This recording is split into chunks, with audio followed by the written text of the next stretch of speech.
All right. Hello, everybody. Welcome to this month's presentation. We've got quite a fascinating one today. Just to read the disclaimer first, my name is Parker Twist, by the way. I'm one of the on the board of directors. So nothing in this presentation should be considered legal, medical, or financial advice. The opinions of the viewers and presenter can differ considerably and do not necessarily reflect the opinions of TACDA. You should always do your own research and consult with professionals. In order to maintain the flow of the presentation, we kindly ask that questions be held until the designated Q&A period, which will be at the end. You're welcome to enter any questions in the chat at any time, and then they'll be reviewed after the presentation.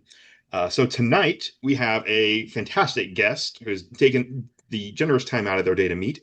Dr. Chris Ellis specializes in matters of homeland defense, civil defense, disasters, and whole of society resilience, both nationally and internationally. He's an active duty Army colonel, currently serving as the Director of Research at the Homeland Defense Institute with NORAD, US Northcom, and the United States Air Force Academy. He has served in a variety of homeland defense and disaster roles throughout his career. Chris has earned his PhD at Cornell University, has 4 master's degrees, and is an avid obstacle course racer. So, thank you so much for meeting with us, and take it away. All right, I appreciate that, and thanks, team. Especially thanks, Roseanne, for just this opportunity. This is the highlight of doing things. Writing the book and doing all that is hard work, but talking to folks about the subject is what I really enjoy doing. So, the name of this presentation is the same as the book, and I'm just going to kind of run through things. I'll give an agenda here first, but I've got some takeaways as the things that I want everyone to kind of know at the beginning, so that kind of sets the discussion of what we're going to have later on. So here's the overall agenda. I'll give the intro. I'll talk about the people, perils, and politics of modern preparedness, the conclusion, and then some of the now what stuff. But the take-home points are really to set the conversation. So the first thing I want everyone to know is that extreme preparedness is exceptionally rational. It's undervalued and it's far more diverse than popular depictions. That's one of the key things that I wanted to show quantitatively. I wanted to prove that preppers or resilient citizens are far more broadly based than are stereotypically depicted both in academia and in journalism. Number two, I wanted to show the true prevalence of America in a way that was falsifiable and repeatable. That's the gold standard in academia. You want your data to be used by other researchers, challenged by other researchers, and then found to be repeatable and falsifiable, rather than just hunches, for lack of a better term. I also wanted to show a model that explained why there's such a variance of preparedness in America and the world, why people don't do anything at all, why people do certain things or a little bit of things, or why some people do a lot of things, buy a bunker, things along those lines, the Peter Thiels of the world, the Mark Zuckerbergs of the world, et cetera. And then I just wanted to showcase kind of like how this complex interplay works and a bit of the history as to why we got here and why there's this negative zeitgeist involving preppers, where that came from, how long it's lasted, and what we might be able to do about it. So that kind of sets the stage for what I'm going to discuss here. I love hard questions. Please ask the hard questions at the end. Like Parker said, I really do enjoy those. They can even be a bit pokey. I'm an Army guy. You're not going to hurt my feelings. So we're going to jump right in here. Parker did kind of give the background of me. So from an academic background, I've been very blessed by the military. They've sent me back to get a PhD from Cornell University and 4 master's degrees, like he said. I've been in for 27 years. Was born and raised in Washington State. Very much an outdoorsman, hiking and things along those lines as a kid. When I joined the military, I did all of the cool kid deployments. So Kosovo, Afghanistan, Iraq twice, and Kuwait. I saw some phenomenal acts of heroism, and I saw man's inhumanity to man. I saw genocide and murder and death and war firsthand. And we kind of have this current discussion in America right now and in Europe about the potentialities of civil war. I've seen civil war firsthand. It's terrible. I don't want to talk it into existence. In fact, I'd like to do the opposite. I like to warn people about just how bad and terrible a civil war could actually be if it did come to our shores, or if we have to watch it, for example, in Europe. So I have that background as well, and I've been married for 29 years now to my lovely bride Kim. She is a horticulturalist, and we are moving for my next assignment. Actually, next month I'll be moving up to Seattle, Washington. I will be the senior military advisor for the military to FEMA Region 10. So we'll cover Alaska, Washington, Idaho, and Oregon. And just kind of like Parker said, I'm here purposefully in my private capacity, and I'm not representing the United States Army in any way, shape, or form, or my current command. So let's jump into the book. So the people.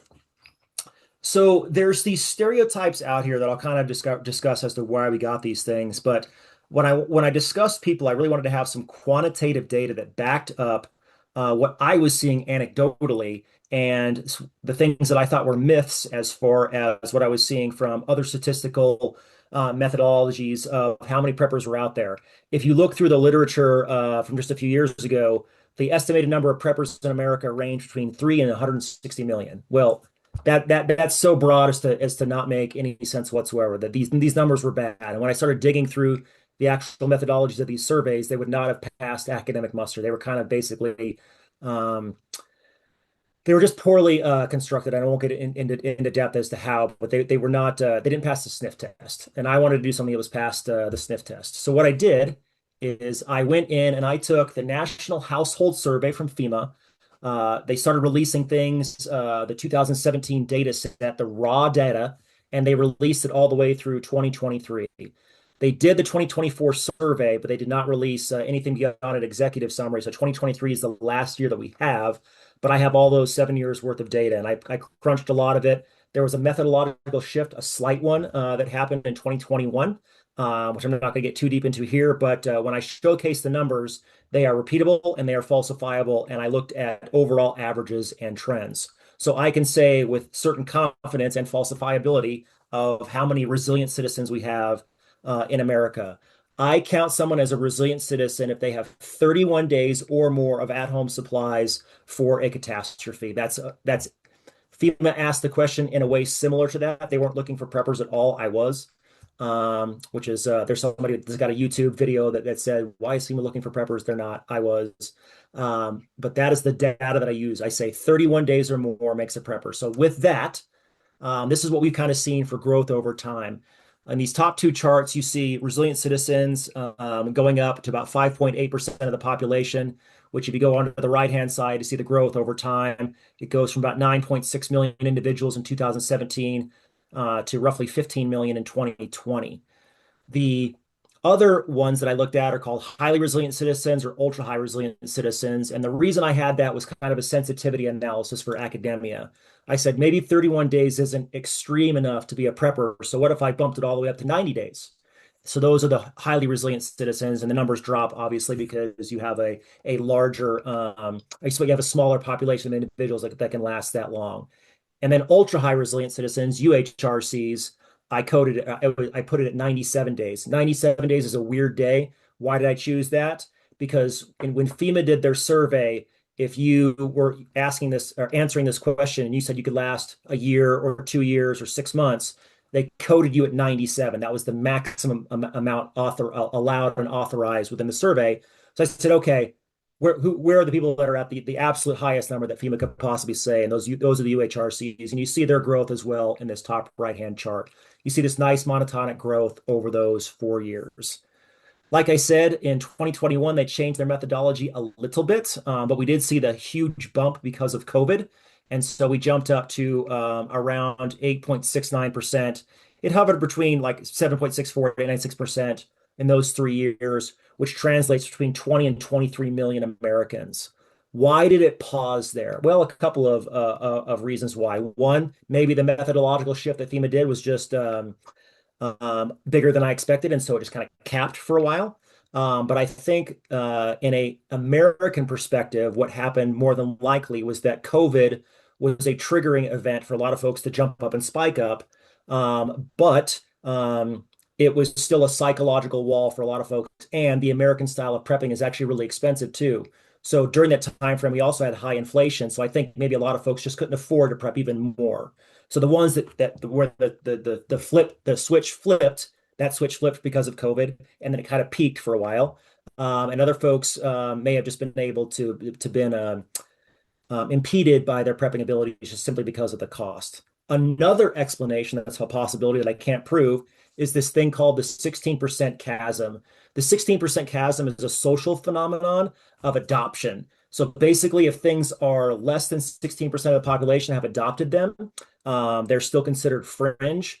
And that gap to jump from 16% to say 20% is actually very large because just of the psychological barriers. You don't have enough friends of yours that are adapting this new social thing, be it iPads or hula hoops or whatever. It hasn't caught on yet.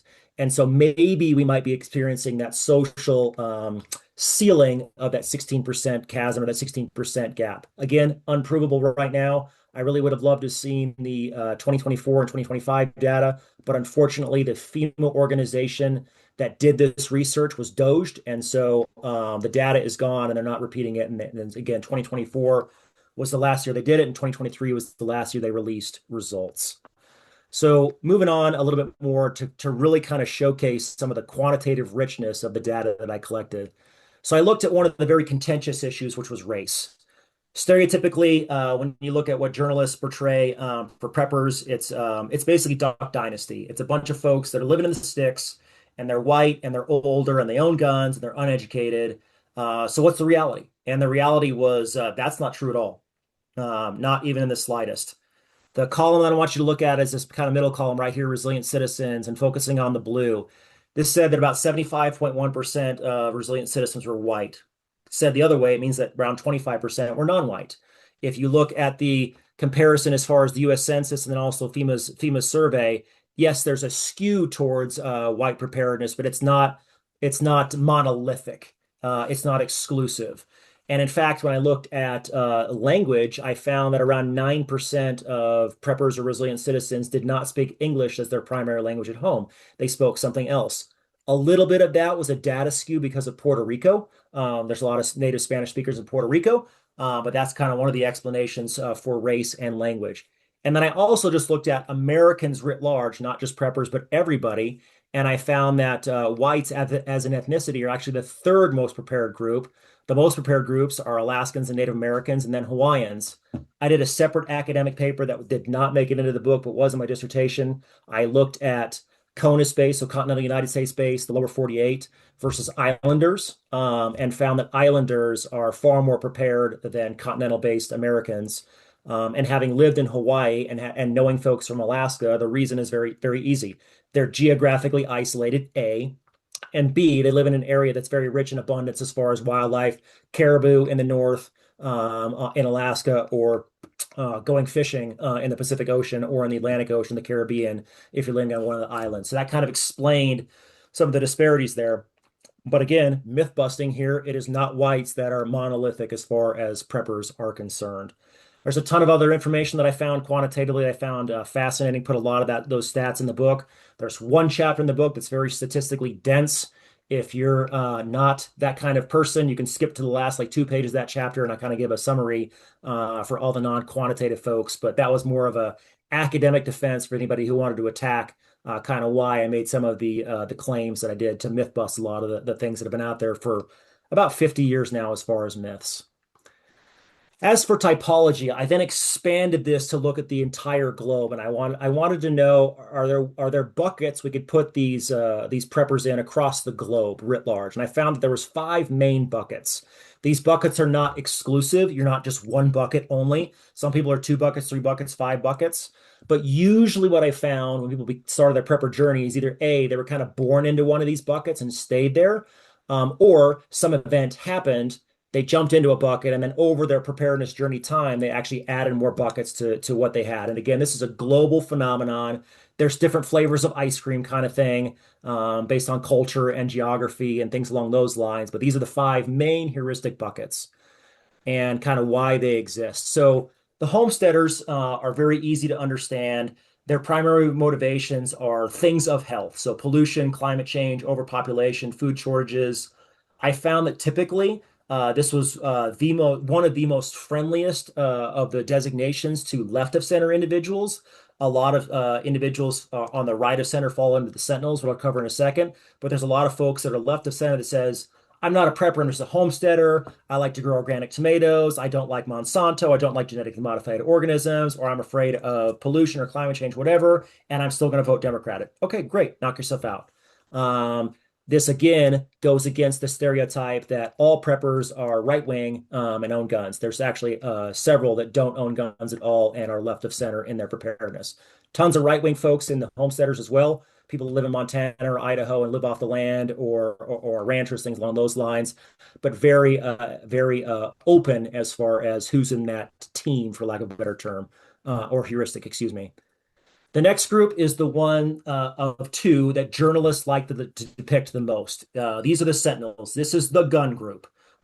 This is the flavor of preparedness that has been exported around the world as far as what an American prepper looks like. If you go talk to anybody in New Zealand, Australia, or Europe, when you say the word prepper, they think gun group. When you go talk to CNN, CBS, NBC, New York Times, and you say, "What's a prepper like to you?" They describe a sentinel. But the Sentinels, they're motivated about a few things. Unfortunately, I screwed something up my slide. They're motivated by three things. One is without rule of law events. So basically, anarchy, 9 meals from anarchy kind of discussions, Hurricane Katrina, looters, etc. That's one. The second motivation is the exact opposite: too much government, basically tyranny. So North Korea, South Africa, and then the third group of that is anarcho-tyranny, the combination. So if you are of the anarcho-tyranny belief, you believe that the government is not protecting you from the threats that are out there and won't allow you to protect yourself and may even actively persecute you if you try to protect yourself. For example, it's illegal to own pepper spray in a lot of European countries. So that's the Sentinel group writ large. There's also some cultural sentinels as well. Switzerland is a prime example, as well as Israel. Both of those countries have a very strong background as far as gun ownership through their military conscription and militia, not militia, excuse me, their reserves. And so it's far more accepted as a culture and as a country to have guns. That's the Sentinels. The next group are kind of like your friendly neighborhood Spider-Man. These are the interdependent. These are the preppers or resilient citizens that are very open and honest about their prepping. Maybe not 100%. They don't tell you where they bury their gold and silver under what fence posts in the backyard, but they want to have their community be very prepared. So they go out and they encourage preparedness, both locally and nationally and internationally. Lots of different flavors of these as well, both urban and rural. But they, again, are focused on the survival of the community and the strength of the community. In fact, the interdependents are the closest to pre-World War II prepping history, resilient history, which which human beings have had for the dawn of time. Human beings used to be very tribally, locally prepared. We kind of lost that in World War II, and I'll discuss that when I get to the politics. Fourth group also like to be covered by journalists because it's like a doomer millionaire porn kind of stuff. These are the bunker folks. So Mark Zuckerberg, Peter Thiel, the Vivos site that's in South Dakota, Billionaire Bunker Island just outside of Miami, things along those lines. And usually journalists want to go through with their cameras and show all the cool Gucci stuff that the zillionaires have for the end of the world. You may have recently heard about Peter Thiel getting citizenship and maybe perchance moving his family down to Paraguay and enrolling his kids in, not Paraguay, excuse me, Argentina. He's also bought up some land in Uruguay, and he also has, I think, a 600-hectare former sheep farm in New Zealand, and he bought citizenship in New Zealand several years ago. It was kind of a big stink down there. But they are doing bunkers as countries and bolt holes. So rather than build an actual bunker, they have a area that they can just fly to in their private jet and avoid whatever kind of apocalypse may be coming. The NOAAs are primarily motivated by exceptionally catastrophic things, very large scale things, but all of these things are also real threats. And so none of these groups that I've discussed are doing things that is ahistorical. They can all point to something in history that says this kind of event happened in history. I'm preparing for something that's already happened and could happen in the future. And then the last group are the faithful. This is the best way to describe the difference between a Noah and a faithful. A Noah is worried about saving their skin. A faithful is worried about saving their soul.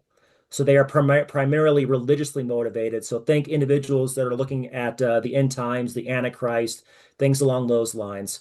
In America, it's primarily Mormons, but there are other international religious communities as well that definitely take this very seriously and prepare their mind, bodies, and souls for an end times like event with physical preps on Earth to be able to withstand those times of tribulation.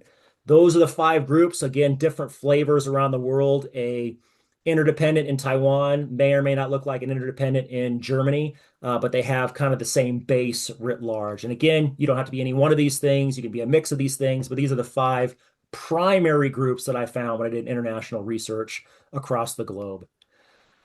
And again, these are exclusive. There's overlap. They're not exclusive. There's overlap. Okay, so that's kind of the people portion of this discussion. Now we're going to discuss the perils. So I looked around for a psychological, sociological model that would explain kind of what is going on in the mind of an individual to do this stuff. And the theory that I found that hands down explains it better than all the other dozen or so theories that I looked at is called protection motivation theory. It's very easy to understand. There's a threat appraisal and a coping appraisal. The threat appraisal is people look out and they say, okay, what's my vulnerability? What's kind of like my own personal threats, the severity of that threat, and then what could I do about this in order to make this better as far as the reward process? Okay, I've psychologically looked at that. Now I'm going to go to the coping appraisal and I'm going to look at how much this costs me as far as time and effort and mental load, if I can even do this thing at all. And then I have my end state of if I'm going to do something or not. So another way to look at this is how things are psychologically processed within the threat appraisal. So within the threat appraisal, people look at it in a few different ways. They process it in four separate fashions. The first one is intellectual processing, and these things all coagulate together. There's no like start and end to anything. It all kind of mixes together in people's brains. So this is basically in system one and system two thinking fast and thinking slow. This is the slow, deliberative process of kind of like, should I be doing something about threat X? If I'm living in Nebraska, I'm probably not too worried about hurricanes, but I'm probably a lot more worried about floods or something along those lines. Versus if I'm living in Florida, I'm definitely worried about hurricanes for sure because they happen on a regular and repeatable basis. So that's the intellectual processing of how we just kind of do like okay, let me just measure this and think about it almost like you would process auto insurance or home insurance. The second way we process these things is via emotional processing and far more system one, just like quick trigger things and reaction, just to basically keep us alive. Our brains value efficiency and our brains are wired to keep us alive. So the example I give is this. How many of you don't have to raise your hand, this is a rhetorical question, but how many of you have been swimming in a lake, a river, a pond, or whatever, 1,000 miles away from the ocean, and something brushed against your leg, and the first thing your brain thought was shark? Completely irrational, but that's how our brains think because I would rather react to something that is not likely to happen, but maybe the real thing to keep me alive. So I like to do hiking quite a bit. In the fall, there's a lot of leaves on the ground, and there's been many times where I've been out for a run or out for a hike, and I'll hear a rustling in the bushes, and 99% of the time it's a porcupine, it's a squirrel, it's a deer, it's something like that. It's not a bear, but it's far better for me to live if I think, man, that might be a mountain lion. Even though we've had one mountain lion death, I think in all of Colorado in the last 3 or 4 months, and it was a runner. But it did happen. But it's far better for my brain to process that as a mountain lion than a squirrel. It keeps me alive. That's the emotional processing of risk. Then there's the social processing. We kind of look around. We're very herd creatures. We look around and see what other people are doing. This is why everybody bought toilet paper during COVID, because that's what everyone else was doing. And so that social processing of a disaster is how we cope, or is how we think about these things as well. And then finally, there's the element of repeat play. If in the last 6 months you saw a car accident, you didn't go, oh man, that's the last car accident I'm ever going to see for the rest of my life. No, car accidents are ubiquitous. They happen on a regular basis. And so our brain also processes this via repeat play. Could this thing happen again? Is this the third hurricane in my lifetime that I'm going to have? Or am I going to have five more, two more, seven more, 10 more, whatever? Again, if you're living in Nebraska, probably not a whole lot more hurricanes, probably zero. But if you're living in Florida, probably 1 to 2 a year on average. So that's how people do things as far as the threat appraisal. And then for the coping appraisal, it's the, okay, once again, what am I going to do about this stuff? Of the two, threat appraisal and coping appraisal within protection motivation theory, the coping appraisal is the far more powerful because you're going from thought to actual action. And behavioral modification comes through action and repetitiveness. So coping appraisal is that efficacy and the cost of doing things, how you were raised as a child, how safe you feel, etc. All those things come into play. And then if you do all of that at the end, what your brain and your body is seeking is this thing called ontological security, which is basically, do I feel self-secure in my being?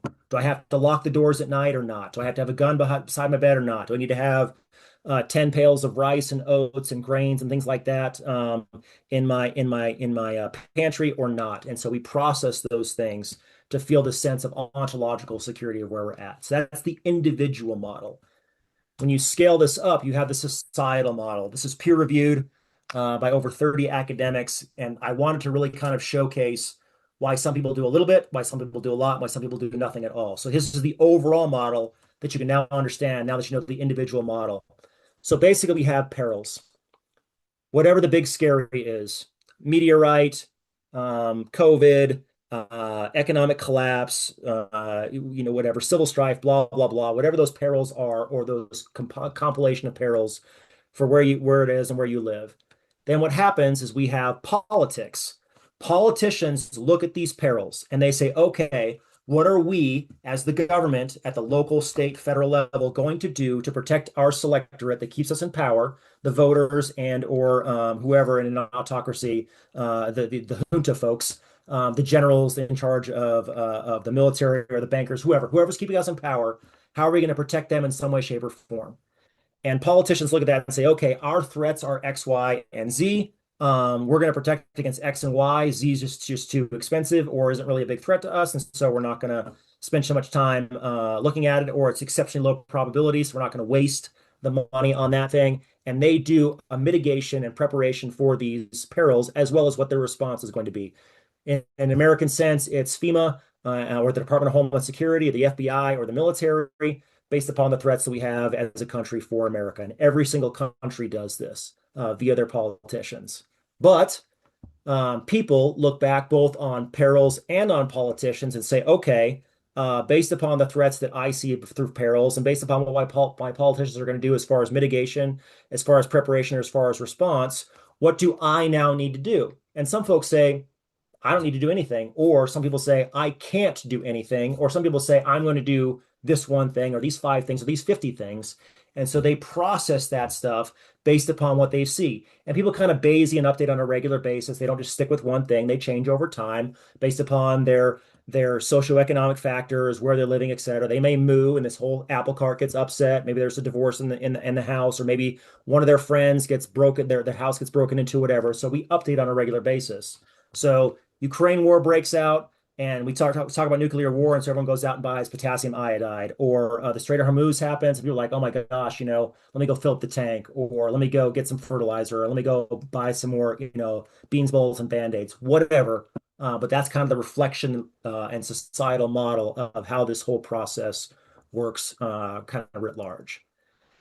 And then the final one that I'll speak on before we get to question and answers is the politics of things. And this is a deeper dive into kind of where we got here. And I unfortunately won't have time to go into this too much and talk about American politicians, just kind of politics writ large. But I will talk about kind of the history of things. So here is the history of why preparedness in America and throughout the world kind of has a negative connotation. World War II changed the dynamics of the globe. And you can really kind of put a pin as to where these things changed, and it was World War II. After World War II, we became a unipower for a while, and then we became a bipolar world. It was America versus the USSR. It was NATO versus the Warsaw Pact.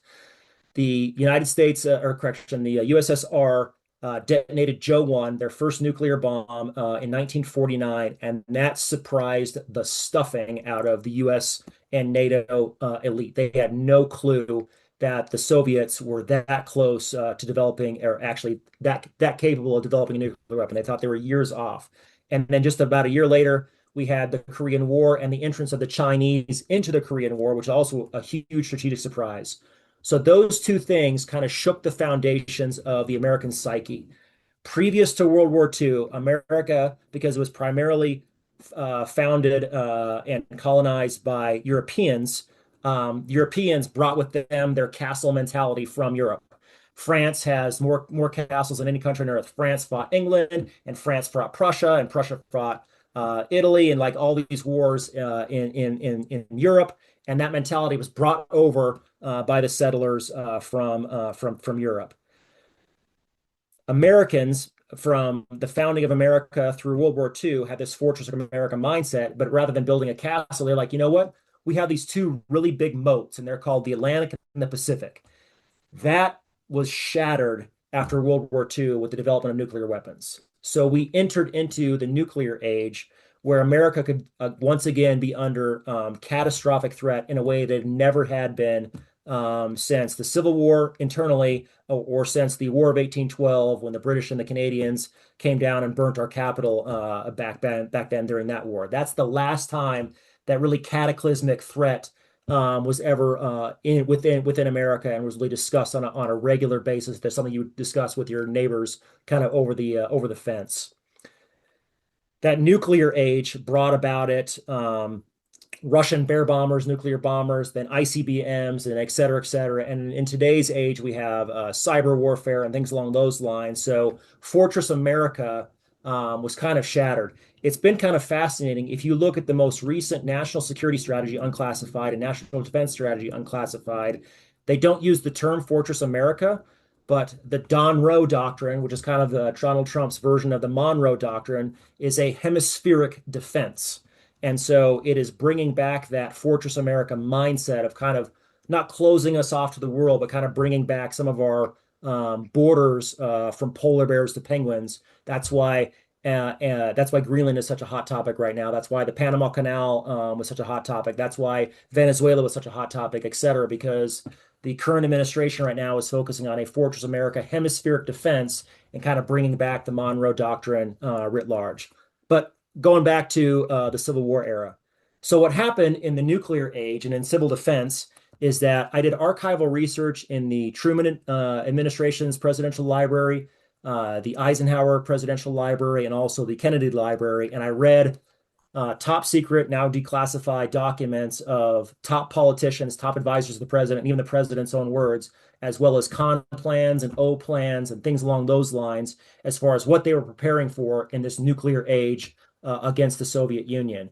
And what they collectively, these administrative individuals and presidents found is that they would not be able to survive a nuclear war as a country without getting the civilian populace heavily involved. So they did. We had civil defense. We had Burt the Turtle and duck and cover drills and things along those lines. We had Operation Alert, which was a civil defense drill across the country, usually in big cities. We had a ton of different things that were kind of pushed out to the American populace. We encouraged bunker developments at home and building your own bunker at home, but getting the populace involved in this whole fight. That's all well, good, and dandy. The problem was it was overbearing and it was singular. It was one specific threat, nuclear war, and that threat was the threat of omnicide, the death of everything, where you may have survived it if you had a bunker, maybe, and your bunker probably wasn't the greatest, and you may have had 2 weeks worth of food. But when you emerged from your bunker and kind of, broke the seal and came out, you'd be living in this kind of dystopian hellscape in which martial law would be enforced. There'd be military folks running around, and all your stuff would be conscripted. And maybe you'd either have to A, go off to fight in a war, or B, be basically conscripted into a civilian workforce, kind of like the Civilian Conservation Corps, to basically clean up America. And when you gave that message to Americans over and over and over again, when you told mothers, hey, moms, we're going to issue dog tags to your children so you can identify their bodies after a nuclear war, which actually happened in New York. Hey, moms, we want to encourage you to have your children get a tattoo of their blood type underneath their armpit. So in case there's a nuclear blast and shrapnel blows off one of their arms, we can still give the right blood type to your kid. Hey, moms, just to let you know, we're doing a whole bunch of nuclear testing, sometimes hundreds of detonations across the world, not just us, but the other nuclear powers, France, et cetera. You can send your baby's teeth in, and we'll tell you how much strontium and plutonium is in your baby's teeth, because a lot of the nuclear isotopes mimicked, if you look at the periodic table, mimicked calcium and potassium, and were easily uptook by children. And so just this consistent bombardment over and over and over again on one singular omnicide topic was too much. So the tide broke under the Kennedy administration, and the tide started to go out. People started to reject this discussion of omnicide large scale. There were massive protests. There was a ton of pushback by the scientific community. There was a lot of nuclear de-escalation discussions, et cetera. And what happened is that preparedness got associated with omnicide. So if you were still preparing, if you were building a bunker, you were an individual that was tied to this omnicide thought, and people just psychologically didn't want to have that anymore whatsoever. So that is the birth of the stereotype of prepping today. How it continued was that in the 70s, we had a lot of left-wing terror. We had Weather Underground and bombings and riots and things along those lines. In the 80s, we had the rise of a lot of white supremacist groups, and then also cults. The cults continued on through the 90s. So think David Koresh, think Waco, things along those lines. And so preparedness writ large in the societal mindset got associated with all things that were they're exceptionally negative. From the left to center, it got associated with, like I said, bombings and terrorism. From the right, it got associated with white supremacy and cults and religious cults, etc. And so overall, Americans were like, the hell with this. And they had this consistent messaging of negativity associated with preparedness for decades.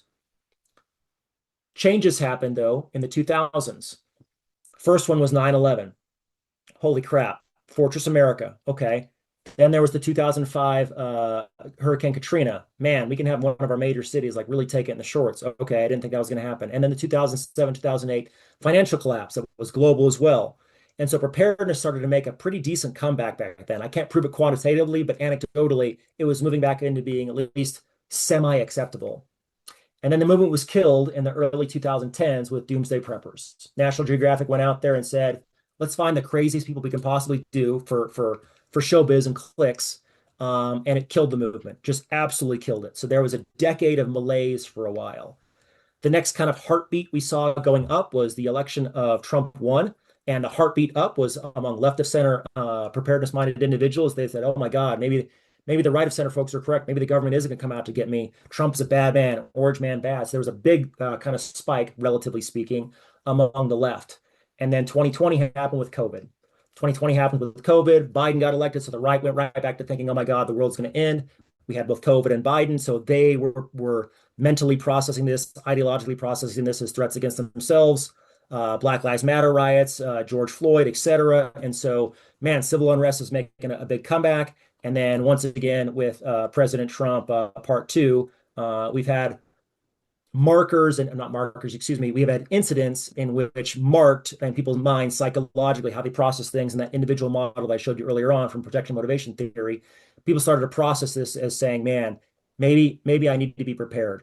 Right now, we've still got the Ukraine war going on. We've still got the Strait of Hormuz crisis going on right now. And so again, preparedness is making a comeback. And at least in an American sense, it's being far more accepted. There are pockets of acceptance internationally. They're not massive, but they are there. I would love for somebody to take this quantitative model that I have as far as the FEMA research and apply it to other countries. It hasn't happened yet, but I'm looking for it and it can. But that's kind of the overall model of politics and a bit of the history. Fallout shelter from previously. And then this is kind of Sweden's if crisis or war comes. They're one of the success stories. I will say that the best country on earth right now, as far as whole of society resilience, is Latvia. Latvia in 2020 wrote a state defense concept that was the best whole of society resilience plan I've ever seen. They updated it in 2022 or 2023, and it is now fully implemented. By fully implemented, I'll give you an example. If you're a high schooler, you take a class, basically home economics, but instead of home economics, it's whole of society resilience. They have brought in their state church. The state church is involved with this, and they consistently message their population about cultural values, about the homogeneity of Latvia, about their history of resistance, and basically it's a lot of George Washington and the cherry tree and a lot of Abraham Lincoln kind of stories about just being very proudly Latvian. But that is what has been very successful historically is that amalgamation of a historical example of national pride and whole society resilience across numerous factors that brings a people together. So they right now are number one in the world. Second place is kind of a larger tie among Israel, Sweden, Finland, Switzerland, Taiwan right now has had a small uptake because they have China right next door, but they're rather isolated and they don't have a deep history of this. So they're probably like a third place country, but there are others as well that are taking this more seriously as time goes by. And for some countries like Latvia or Finland or Switzerland or Israel, this is exceptionally government encouraged and societally and culturally encouraged. And so it's been very successful for their way of kind of doing things. So I told you I'd keep it to 40 minutes. So I did. I am very much looking forward to your questions. I'm going to turn on my ceiling fan here in a second because I'm getting kind of hot. I forgot to turn the AC on, but I'm ready for questions. And thank you so much. My goodness, thank you, Chris. This has been fantastic. I've done some. I've done it. Obviously, you've done so much research into this, and I've actually got, I got a list of questions. The first one, from Nat, is: in order to pass the 16% rule, do you think preparedness first needs a standardized definition understood by society? Because I know you had mentioned that there's that classification of certain days, 31 days, 97 days. But in this case, do you think that to pass that 16% rule, there needs to be a societal definition of preparedness? Yes, and I would keep it at 31 days simply for simplicity. When you start talking about 90 days or more, again, there's this kind of Overton window. Maybe later on in the future we can talk about a deeper level of preparedness. But my kind of rule is I'd love to see 50 to 60% of America be at 31 days or more. That's kind of a it's kind of like herd immunity for whatever the measles. I think if we had a 50 to 60% of Americans kind of take 31 days or more, we definitely get it past the fringe and wacko and cover enough folks for the majority of disasters that we will face, either man-made, natural, or technological in the future. Fantastic. Well, we got three questions from. I'll maybe if anyone else has other questions, I'll bounce back between the additional questions in this block of three, so that everyone can get a chance. First one is: do you believe that the government at large sees preppers as threats or assets? It depends on the administration. Unfortunately, under the Biden administration, the Obama administration, usually left of center administrations are more hostile, and the reason is because again, the stereotype is that preparedness is right coded. And also, there are, not anecdotally, but in reality, there are far more sentinels that are right wing than are not. And so, the topic that I didn't get into in politics, there's two ones to play with. One is called elite panic, and the other one's called state failure. Elite panic is what happens after a major catastrophe happens, and elites think that the populace is going to go nuts. So they come in overbearingly along the populace. That's A. It's called elite panic. Happens on a regular basis. It almost happens like clockwork. And the second one is state failure. What keeps politicians in power is their selectorate. The people that are voting for them are keeping them in power.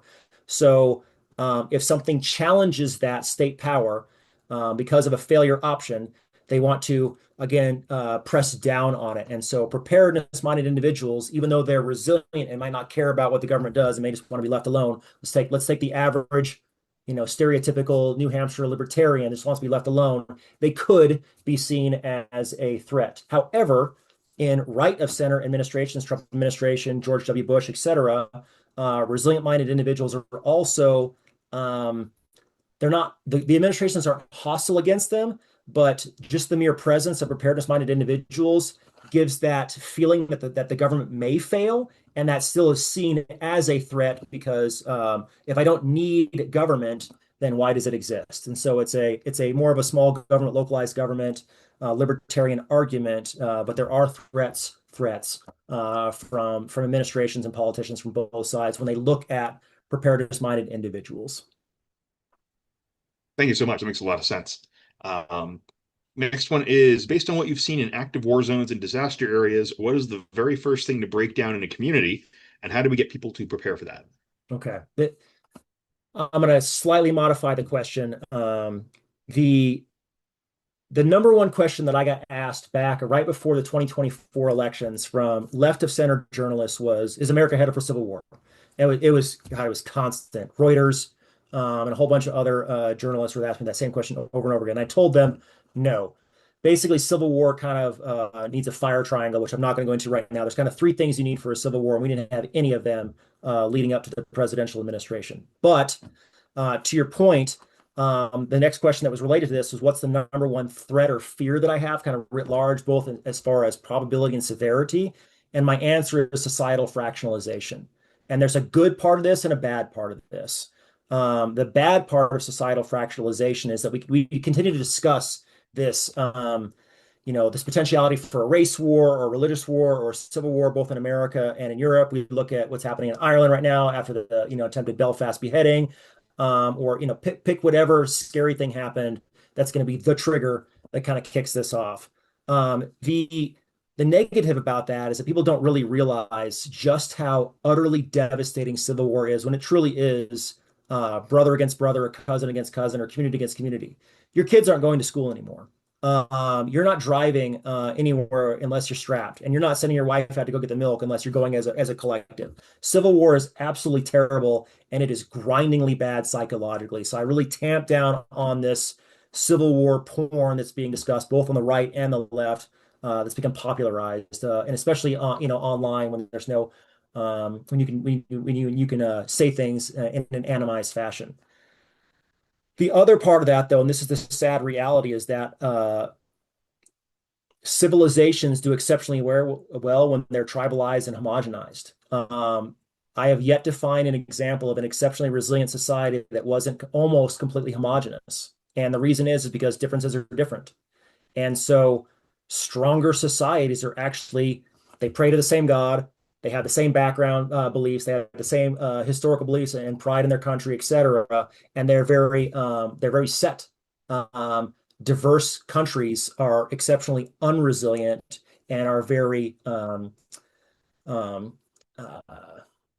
they can easily tip, if not satiated by massive oil revenue, for example, Saudi Arabia or Qatar, or something along those lines that keeps them together. Switzerland has four main languages: Romanish, Italian, French, and German. But culturally, they've had hundreds of years of being a homogenous culture, not via language, but by their background of neutrality and independence, minus when we had Switzerland, Swiss militia back 300 years ago. But other than that, they very much coalesced under their neutrality. And so that cultural homogeneity keeps the language fractionalizations in check. And they also have a very federalized system, which powers down to the cantons exceptionally well also. I'm going to stop sharing here so I can see people's faces better. So, okay, there we go. Hopefully that answered your question, because there was a lot to unpack in that one. Yep, we got a lot rolling in here too. Next one is what do you think the best way to motivate the population to make reasonable preparations is? Okay, here's the thing, is that there's this nice curve, and people want to go from zero to zombie apocalypse like instantaneously. I'm just, folks, stop. What I tell folks is that if you really want to prepare, the first thing to do, like to get into this, the gateway drug, go camping. You're going to go out camping for 3 or 4 days. Okay, I'm going out camping. What do I have to have? I have to have shelter. I got to have food. I got to have a way to cook it. I got to have a way to get clean water. I got to bathe myself. Blah blah blah. I got to make a fire. What happens if little Timmy falls down and or cuts his hand when he's whittling on a stick? Whatever.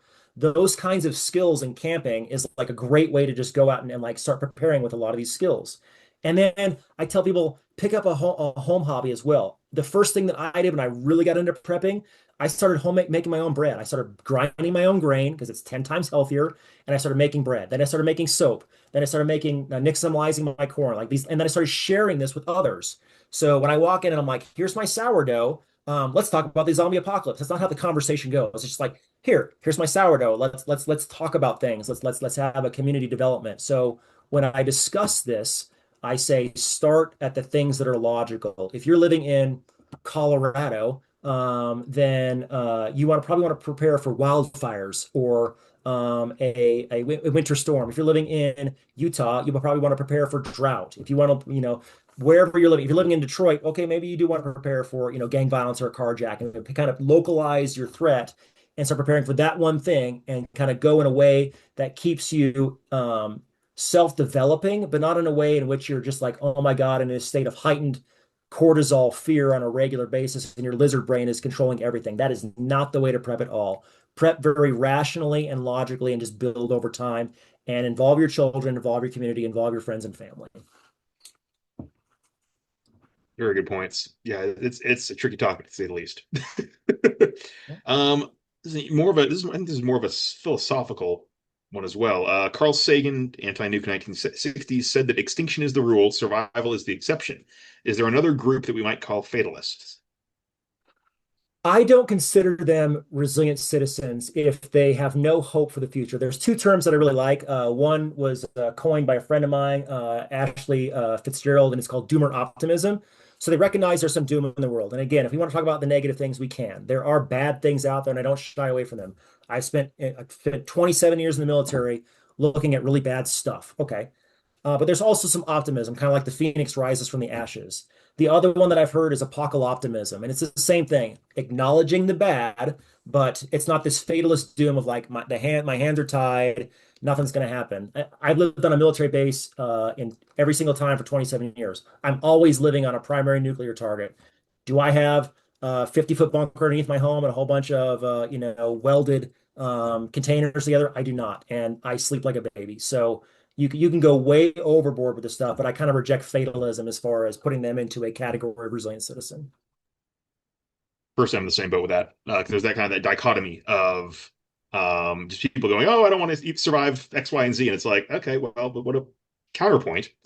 Yeah. Yep. What if you? Next one is we've got quite a few. I have found that even encouraging people to be prepared for regular events like local weather events is met with resistance. Mhm. That is how I try to approach encouraging community. How can one approach even that low level of disinterest? Don't mention prepping. Just say, hey, there's two ways to do it. Hey, I have I put some Israeli bandages and tourniquets in my trunk the other day because I was driving on the highway and I saw this nasty accident where a semi, T-boned whatever, this minivan full of folks, and oh my God, it was terrible. If I was ever in that situation, I want to be ready. And so I know how to put on an Israeli bandage, put on a tourniquet. Okay, that's one way of kind of approaching it. That's small scale, but real. You can identify with something along those lines. Picking an event that just recently happened. Or B, again, don't mention prepping at all. Just mention things that are exceptionally resilient. I just re-upped my gym membership because I want to get into physical fitness shape, or I just enrolled in the community emergency response team, or I just joined 4-H, or something along those lines to better my skills at cheese making, or whatever it is that's a skill set. Or you know what? I want to get into trap shooting or skeet shooting or pheasant hunting or whatever. Pick a skill that is dual use, one for just everyday or regular habitual habits and hobbies that can also be applied to a preparedness mindset and give you the ability to do one of those things, fishing, in a negative situation that would require those skills. First aid. Fantastic way to do it. And actually, in line with that, for CERT and such, do you have any information regarding CERT programs and the number of CERT volunteers? They're all over. They're fantastic. I can't say enough about them. There's a ton of different organizations. CERT is the one that's funded by FEMA, but it's not the only one. There's tons of search and rescue organizations. There are local groups. There are what's the other one that's really good? Oh, the international groups, Red, White, and Blue, Team Rubicon, things like that. You can get a ton of skills by volunteering to go work for those things. Like they were at the Lahaina fires, the American Red Cross. There's a lot of folks that are out there that can teach you skills. And plus, I encourage anything that you do in a group to have that community background and basis and endorsement as well. You'll get to like the people, and it feeds upon itself like a snowball. Fantastic advice. Um, let's see. Latvia is the gold standard, full defense plan. Where can we obtain their plan and how to implement it here, understanding it's a multi-generational implementation? So you can get it online. Just literally type in Latvia 2020 state defense concept, and then the other one is the Latvia 2023. It's not in Latvian; it's in English, which is great. You'll see some grammatical, things as you read through. It's like that doesn't sound like real English, but that's because they translated over. But it's phenomenal. It's open source. You can go read that. As far as implementation here, we as Americans have this thing of like we have it's the president's going to solve this, the Congress is going to solve this, it's their problem. Stop. The president has his role, Congress has their role, but localize these things. If you want to take these concepts, look at what your local community needs. Some needs are wildfire related, some needs are flood related or hurricane related, natural disaster related, others are other things. But One of my three mottos is fight local, win local. That is where you're going to make your money. Everyone can say who the president of the United States is right now, but can you name your mayor? Can you name your county sheriff? Can you name who's sitting on your school board right now? Can you name those individuals? Those individuals, your zoning commission, your chamber of commerce has far more power over your life than the president of the United States or Congress does. So focus locally if you want to start making changes. As it bubbles up, we can make national change to do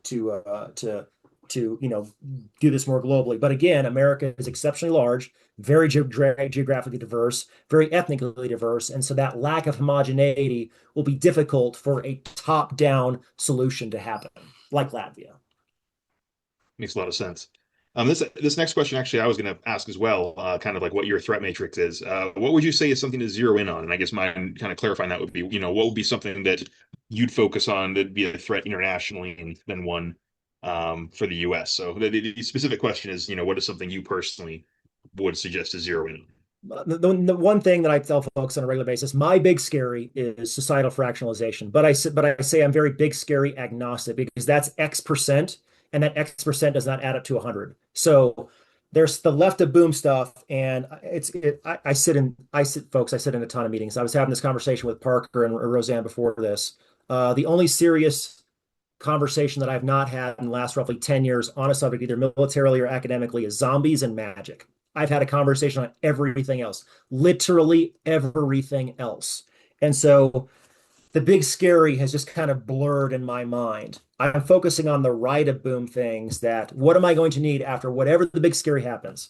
Medical skills, community, martial resistance, physical fitness, spiritual health, etc. The things that I can do right now that give me far better odds, not perfect odds, I'm not going to survive everything, but give me far greater odds to survive a plethora and a myriad of different threats that are out there, whatever the big scary is, and its percentages or its severity.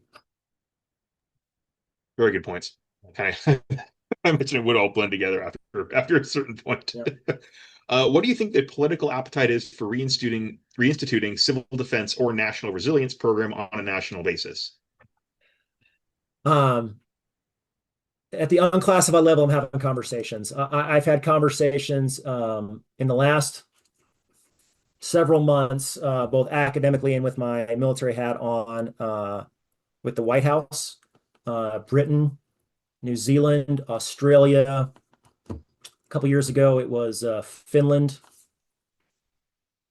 I'm having these conversations right now at like the highest levels, like the office of the prime minister, the White House, et cetera. And the it doesn't matter what country I'm talking to because I'm talking to politicians. I'm talking about state failure and elite panic and trying to break through that psychological barrier for a lot of these countries as far as how they're going to message their citizenship.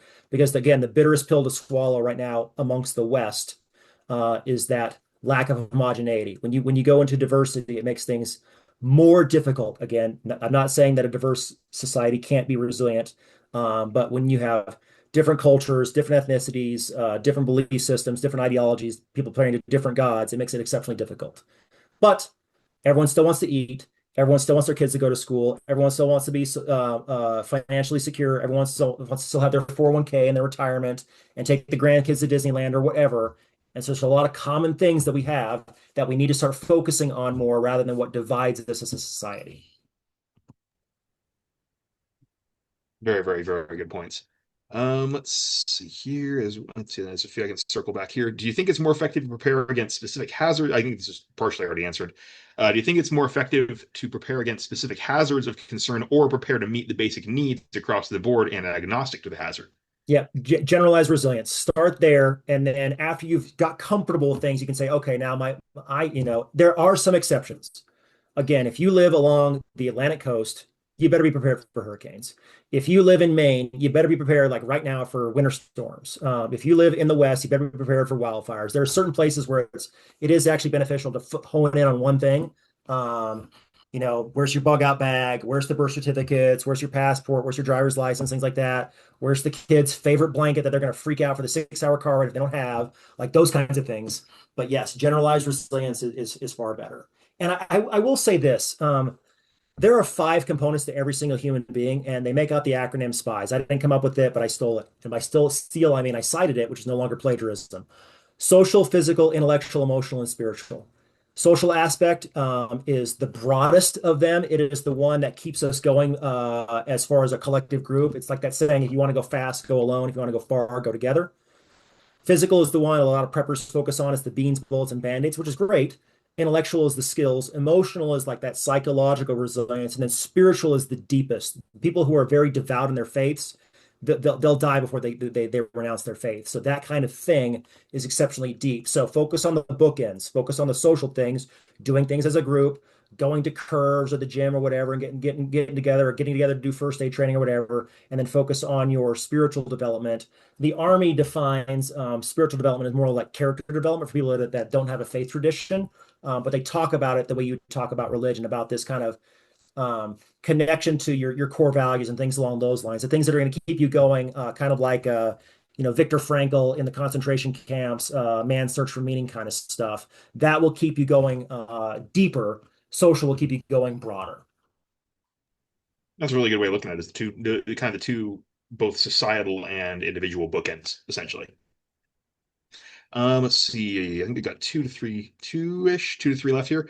Okay. Is FEMA the boogeyman it's made out to be by certain prepper communities? Their family lived through Katrina. They're from Louisiana. Okay. FEMA is a checkbook writing organization, primarily. And I'm going to caveat that in a second, but that's kind of a way to think about that. People are like, people talk out of both sides of their mouths. People are like, I don't want big government. And then the second the bad thing happens is that I did a survey several years ago for a master's degree, and it was even National Guardsmen thought that um, FEMA was going to be at their door or some sort of first responder within 24 hours. Like almost everyone thought that. It's like, why isn't FEMA here right now solving everything? I was the lead future operations planning officer when hurricanes Helene and Milton hit Tennessee, North Carolina, Florida, et cetera. And we fought that it happens on a regular basis. As people want FEMA to be right there and saving the world. FEMA is not the boogeyman. FEMA is a check writing organization that does a lot of plans and has a lot of capabilities in it and is very, very good at what they do, but they are limited by size and geography. Again, America is huge, and they go through the localized authorities, the local states, the local counties, the local county sheriff, the local school board, or not school board, sorry, councils, things along those lines. They have to fight through layers of bureaucracy before they do a lot of their stuff. So FEMA gets blamed a lot when usually it's a local or state failure, but FEMA just takes it as the whipping boy because they're the one that responds across the globe, or correction, across the country. So they're always the ones that are out there getting blamed. There is some blame to be thrown at FEMA, but I do like President Trump's approach of making states and local authorities more responsible for things, with FEMA kind of coming in with some unique capabilities and money. That's a very cool perspective. I didn't And think didn't there's no FEMA camps. Let me just dispel that right now. There are zero FEMA camps. However, if you do look at some of the unclassified, like top secret plans that happened before, like with the end of the world nuclear stuff, they weren't FEMA camps, but they were basically places where everything was destroyed, and so you went there for food and shelter. So that kind of was the origination of this FEMA camps. But I'm telling you right now, folks, there's no FEMA camps. Let me just dispel that. always good to just kind of nip those in the bud right there. I think the last two questions here. Did your perception of preppers change during your research? This is the biggest, I guess surprise is the right term, but I was surprised at how ubiquitous it was among resilient citizens. They're not the wackos that are portrayed by the media. The biggest thing that I found with resilient citizens is they were focused on thriving, not surviving. They weren't focused on like, oh my God, doomsday, this is all the things that are going to happen, and my dog needs to have a bulletproof vest, and I need to trade him. I had to bite the looters. That was not them. They were focused on thriving. The things that they were doing before the end of the world were the things they're going to do after the end of the world. And so they were focused on those community things, the richness of life and thriving. So that's what I found that really surprised me the most, is just how ubiquitous that was across people who took this seriously and were really into it. I'm not talking about the billionaires of the world. I'm talking about the folks that are just normal, average, resilient citizens. Thank you so much. Yeah, that's fascinating. Just the amount of research that has gone into this. I'm blown away. And judging from how many in the chat here, everyone too is here too. They're very, very grateful. I think the other question you got answered of how to like increase people's preparedness. We kind of touched on that. Well, you Yeah, touched on that quite a bit. So yeah. it looks like that's all the questions we've got here. So I'll Kind of, say I'll say this last just to kind of close if I can. So two things. Yes, you can buy my book on Amazon, Barnes and Noble. I think Walmart has it too. There's tons of places. You can go to my website if you want to, www.resilientcitizens.com, and buy it from wherever you want to.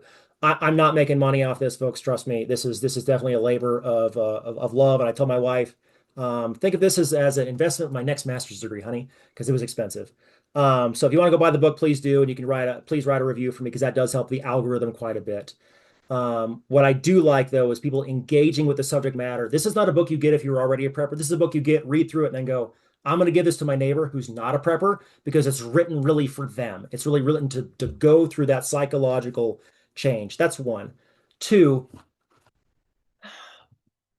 I really do harp quite a bit on the social, spiritual, and then also just the emotional aspect of this. So I lived in Hawaii.